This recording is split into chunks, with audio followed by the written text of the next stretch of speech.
మీద యోగాసనంలో కూర్చున్నట్టుగా స్వామి ఇక్కడ ఉంటాడు. ఎప్పుడు కూడా ఉత్తర ముఖంగా ఉంటాడు స్వామి. మనం ప్రత్యేకంగా వైకుంఠ ఏకాదశి నాడు ఉత్తర దర్శనం చేస్తాం కదా, ఇది స్పెషాలిటీ. స్పెషాలిటీ ఇదిగోండి, ఇది చక్రం కనిపిస్తుంది. ఇక్కడ శంఖం ఇక్కడ కనపడుతుంది. పాదాలు కనపడవు, కింద వరకే ఉంటాయి. స్వామి మోకాల వరకే యోగాసనం ఉంటాడు. వ్యాకరణం సాధన చేసే ఆకారం ఉంటుంది. ఎప్పుడు ఉత్తర ముఖంగా ఉంటాడు స్వామి ఉంటుంది. అలానే వాటర్ ఉంటాయి. ఆ వాటర్ ఎప్పుడు చల్లగా ఉంటాయి, ఫ్రెష్గా ఉంటాయి, తీయగా ఉంటాయి.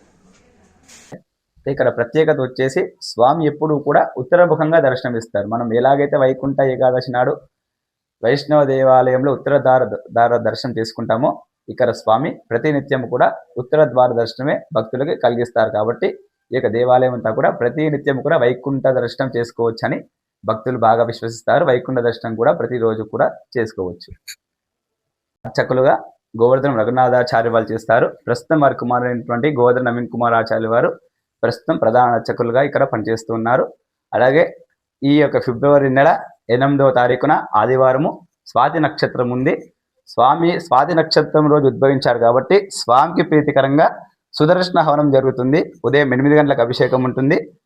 10 గంటలకి స్వామి యొక్క హవనం జరుగుతుంది. ఆ తర్వాత అందరికీ కూడా భక్తుల వసతి కొరకే, భక్తుల శ్రేయస్సు కొరకే అందరికీ కూడా భోజనార్థం అన్నప్రసాదం కూడా ఈ విధంగా ఇక్కడనే ఉంటుంది.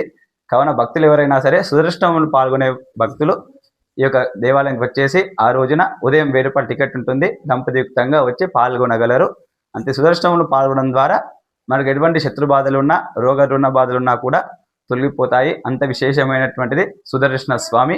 విష్ణుమూర్తికి యొక్క చక్రం ఏ విధంగా ఉంటుందో, విష్ణుమూర్తి యొక్క చక్రాన్ని పూజించేటువంటి పద్ధతే ఈ సుదర్శన హవనము. కాబట్టి భక్తులందరూ కూడా సుదర్శన స్వామిని పూజించడం ద్వారా వారికి ఎటువంటి రోగాలున్నా, ఎటువంటి రుణాలున్నా కూడా తొలగిపోతాయి. కాబట్టి భక్తులందరూ కూడా అవకాశం ఉన్నవాళ్ళు స్వాతి నక్షత్రం నాడు ఈ నెల 8వ తారీఖు ఉంది కాబట్టి భక్తులందరూ కూడా సుదర్శన హోమంలో పాల్గొని స్వామి అనుగ్రహానికి పాత్రలు కాగలరు.